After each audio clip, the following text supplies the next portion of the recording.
Kakaliwa na tayo guys dito sa street na to. Ayan no. Pagkaliwa nyo rito guys, tanaw nyo na agad yung tindahan. Ayun no, pinakakanto sa dulo.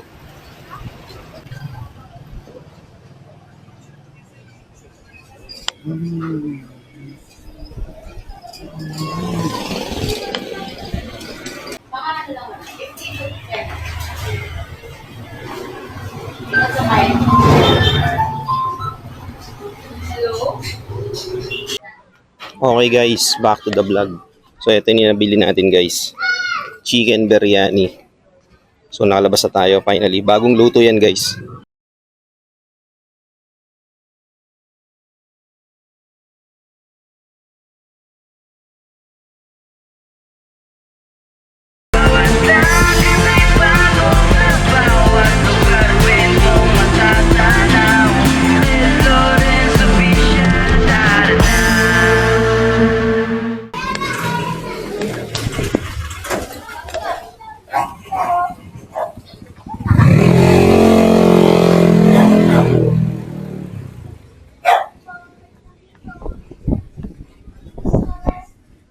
Good afternoon guys. Another day, another video.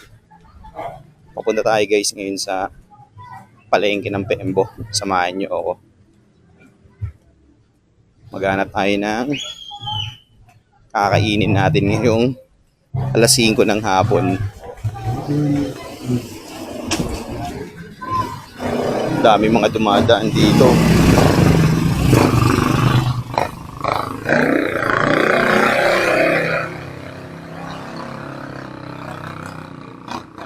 So ayun, dito ulit tayo guys dumaan sa Orquídea Street. Ito mahaba na to guys, Orquídea to. Mirasol yung kanina. Kasi shortcut to guys eh.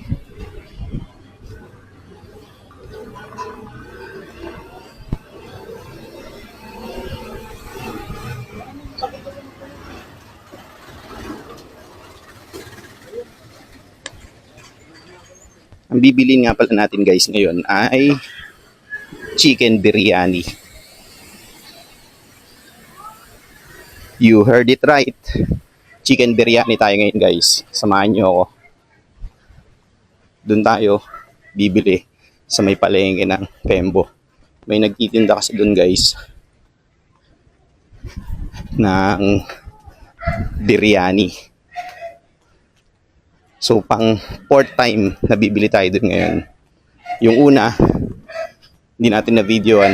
Yung pangalawa ganun din.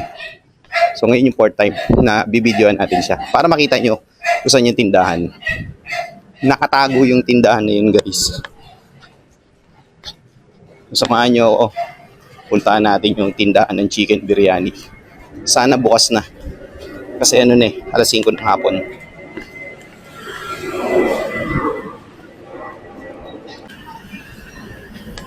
Shoutout Siopaw King. Ayan. So dati guys, yung Siopaw King na yan, ma-share ko lang.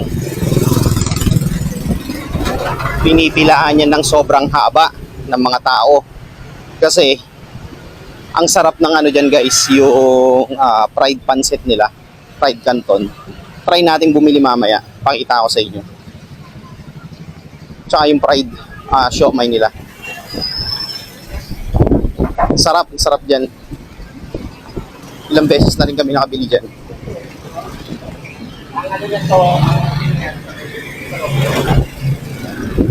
Salamat nga pala sa mga nanood ng ng vlog ko. Yung ang title is Lugaw Pilipinas. Maraming salamat sa mga nanood. Hindi ko ina-expect na ganung karami yung manonood ng vlog na yun. Actually, first time natin pumunta doon sa Lugaw, Pilipinas. So, hindi ko na-expect na ganung karami. Maraming salamat sa mga nanood. Time check, 5:10 PM, Monday, April 27. Ayan.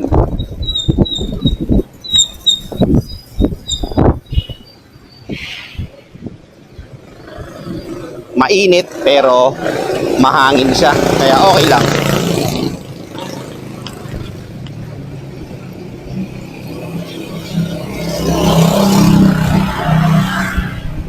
So nandito na tayo guys sa Sampaguita Extension. Gaya na sinabi ko, itong pababa, yung mga tricycle, mga sasakyan na pababa na yan, papunta yan lahat na ang palengke ng Pembo. Hanggang Comembo, yan, Barangay Rizal. Ito naman mga paakit na sasakyan, galing naman yan dyan sa palengke ng Pembo, papuntang Staff House, SM Ora, Market, Hotel 101 at BGC. So alam nyo na.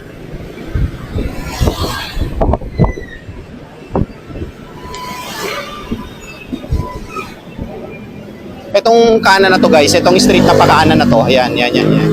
Yung street na yan, papuntang Target Range yan, dito sa Barangay Pembo.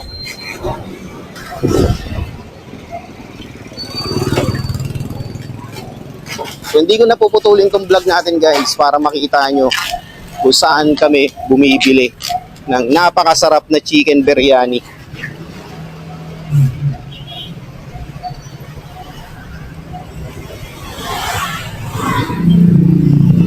Kakaliwa na tayo guys dito sa street na to. Ayan no. Pagkaliwa nyo rito guys, tanaw nyo na agad yung tindahan. Ayun no, pinakakanto sa dulo.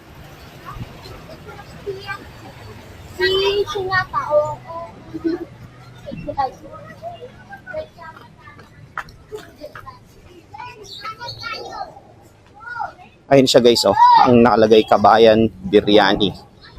So ayan, dyan namin binibili yung masarap na biryani chicken na kinakain namin. So ito nga pala dinadaanan natin guys. Itong street na to is Lower Azucena.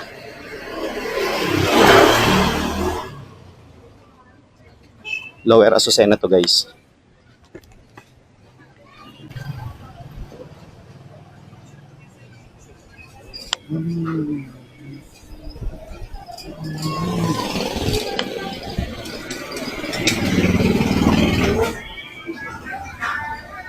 Yes, sir.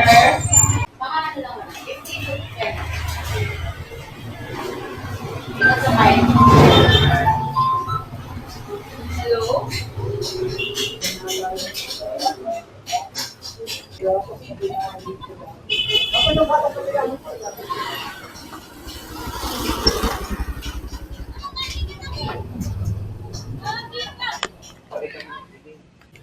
Okay guys, nandito tayo ngayon sa Kabayan Biryani dito sa Lower Azucena Street. So hinihintay lang natin yung order natin kasi niluluto pa. So take out siya. So makikita nyo rito guys, sa video ko, maliit lang siya.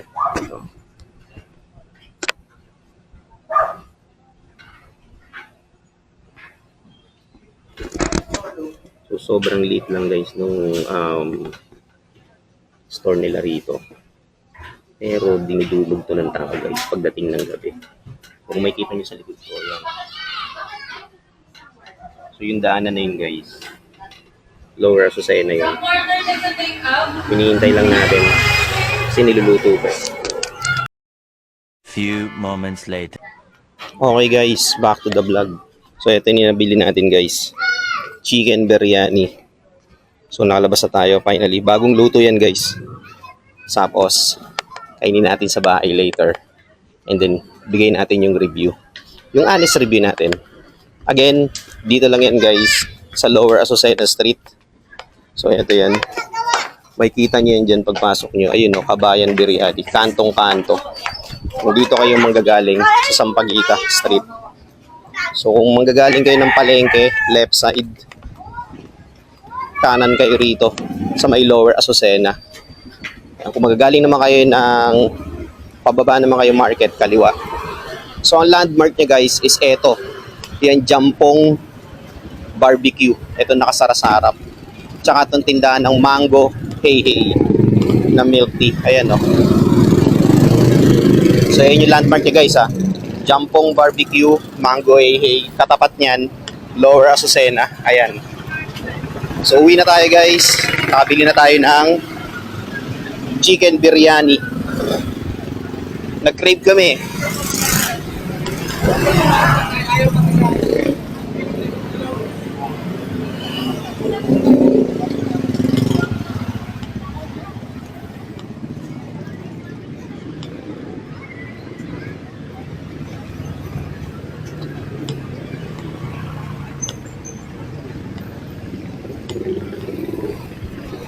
Time check, 5:30 p.m.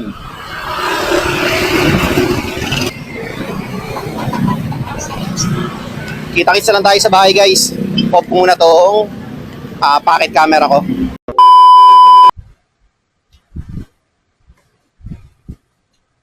Siguro lutong-luto yung manok na ito. No?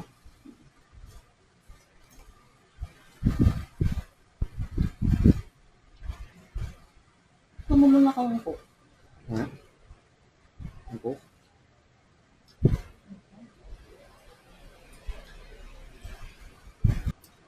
Sino palengke? Ha?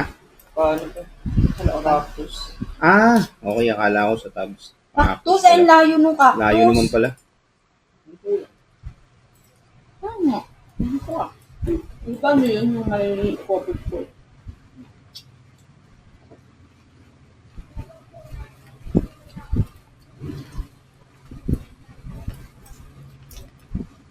Kaya kamay yan.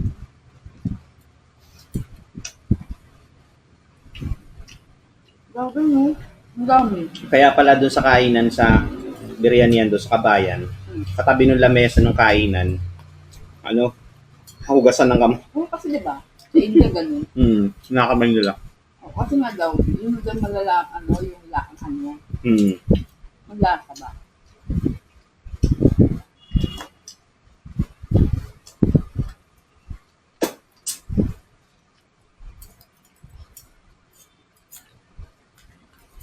Dami. Pinahintay nga ako, niluluto pala talaga siya, no? Dami nga nilang order eh. Meron silang sharing na tinatawag. Beef biryani sharing. 225 yata yun, parang ganun. Hindi ko pa natikman. Minsan try natin. Yung nakita ko doon sa mag-asawa na kumain, yung in-order niya, dami, mi. Dami din. Laki.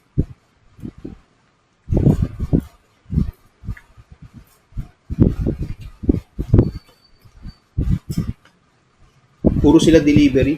Wala.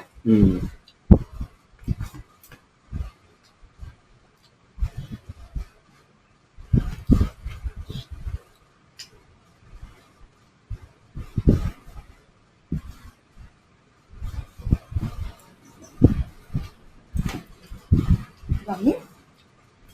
Dami ng kanin. Maubos. Dami na. Kaya siguro, ginawa nilang 125, dinamihan nila, no? Nagtaas lahat eh. Nakita ko yung mga presyo nun. Hindi lang makita sa camera ko kasi ang backlit niya, ano eh, ilaw. Pero ang dami kong order. Oo. Pagdating ko may kumakain na. Ay, Tapos, hindi yung lalaki. Tapos, maya akala ko kakain na siya, may order din pala siya, may take out din siya, 3. Puro grab. Maya ang dami na. Sabi ko, puro grab to. Nagkain pa ako. Dami pala na, no? Okay lang yan. Wala pala sila yung mga lutlas, ang sarpan ba yun? Pero bakit yung mga kumakain, ano mo? Kumain sa India, sa stainless mo. Ang dami, no? Ano?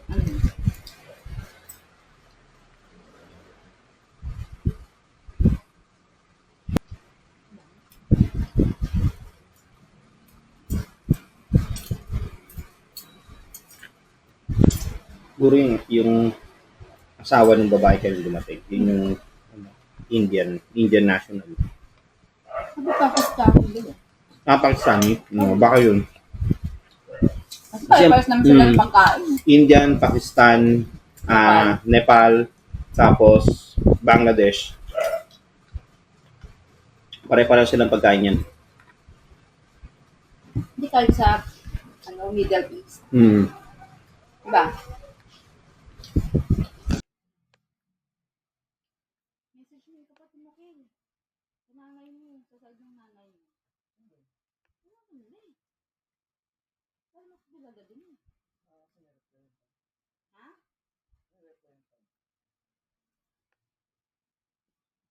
Message ng message.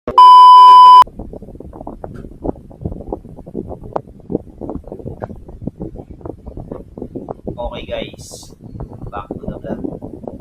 So ayun, katatapos lang natin maghapunan. Ang kinain natin is yung pinili nating chicken biryani.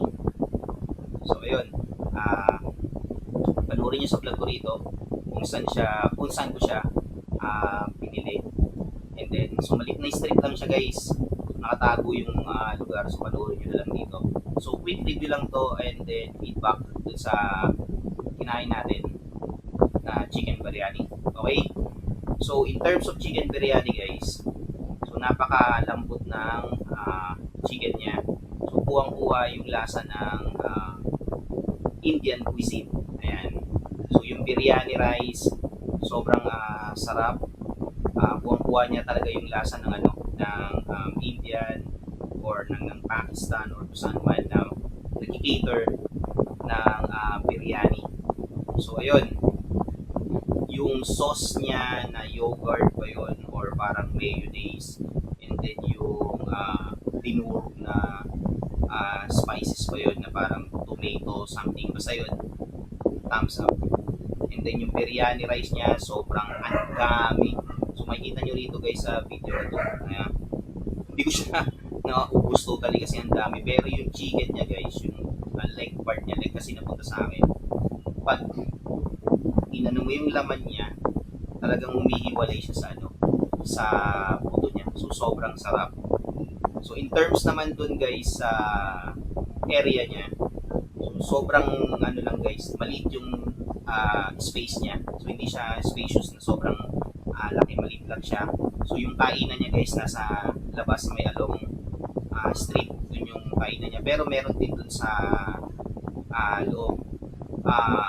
Price naman guys, dating 95 pesos yung solo na chicken biryani, ngayon 125 na. So nagtaas na siya.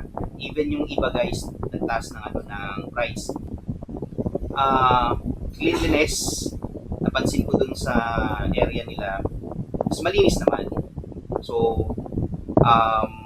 maayos yung lamesa, maayos yung upuan, maayos. Pero syempre, yung mga unnecessary things is nandun, like yung flies nandun. Anyway, overall ratings, chicken biryani itself guys, 9.5 out of 10. Masarap talaga siya. Tawag doon, pang-apat na beses na namin bumili doon guys.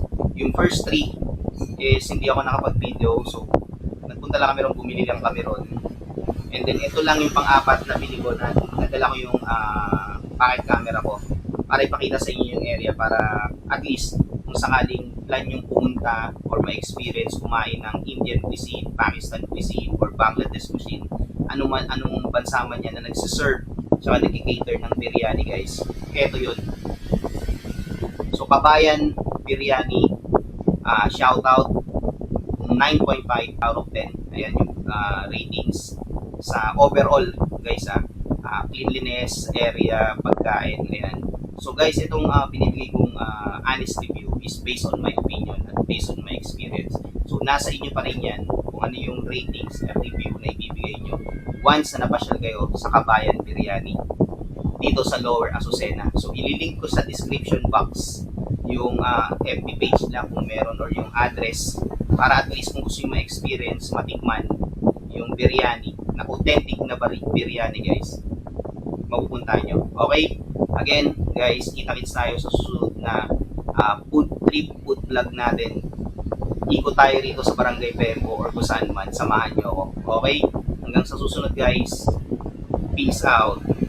Shout out Kabayan Biryani, 9.5 out of 10. Peace.